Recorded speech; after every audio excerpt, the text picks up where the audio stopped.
तू देखेगी जलत तन को जावहीं तद्गता हो, होंगे लोने नयन उनके ज्योति उत्कीर्णकारी।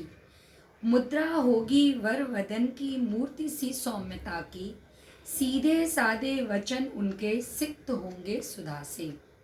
तू देखेगी जलद तन को जावहीं तद्गता हो, होंगे लोने नयन उनके ज्योति उत्कीर्णकारी। मुद्रा होगी वर वदन की मूर्ति सी सौम्यता की, सीधे सादे वचन उनके सिक्त होंगे सुधा से। अब देखिए यहाँ ये 11th पैराग्राफ है, कठिन वर्ड्स मैंने यहाँ पर लिखे हैं। तू देखेगी जलत तन को जावहीं तद्गता हो।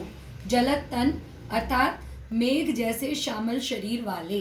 बेटा यहाँ से आपका प्रसंग चेंज हो जाएगा, यहाँ से आपका प्रसंग चेंज हो जाएगा। प्रसंग ये होगा कि अब पवन जो है वो धीरे धीरे मथुरा धाम पहुंच गई हैं और अब वो श्री कृष्ण को जब देखेंगी तब राधा उनकी विशेषता बता रही हैं कि जब श्री कृष्ण को देखेंगी तो क्या होगा। तुम जलद तन को, मेघ जैसे श्यामल शरीर वाले तन को देखोगी। श्यामल, श्री कृष्ण का रंग श्याम है। जा वहीं तद्गता हो, मतलब जब वहां उपस्थित रहोगी। तद्गता मीन्स जब वहां उपस्थित रहोगी। होंगे लोने नयन उनके ज्योति उत्कीर्णकारी।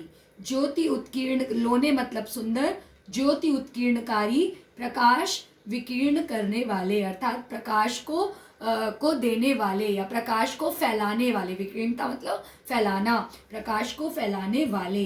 सीधे मुद्रा होगी वर वदन की मूर्ति की सौम्यता की।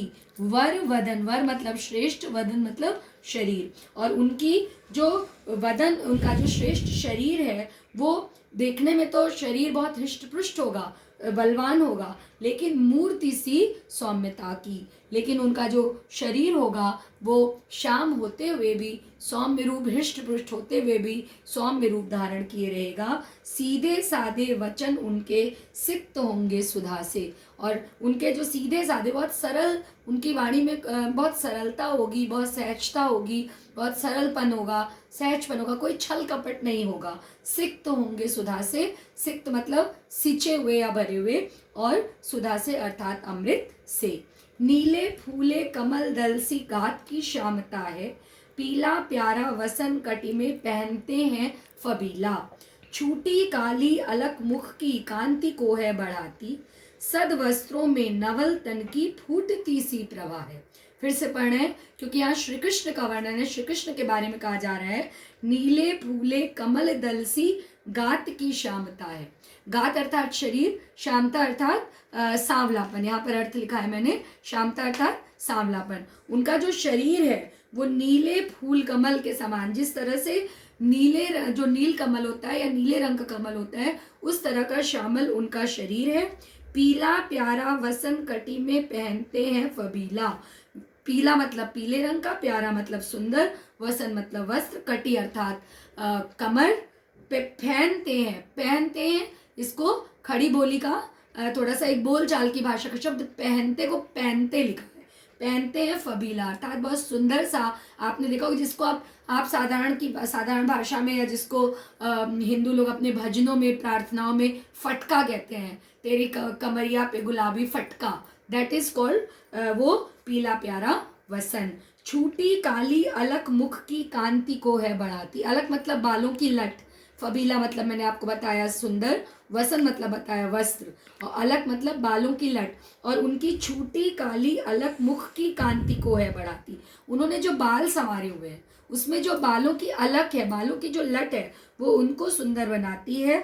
सद वस्त्रों में नवल तन की फूटती सी प्रभा है। और नवल मतलब नवीन, ठीक है।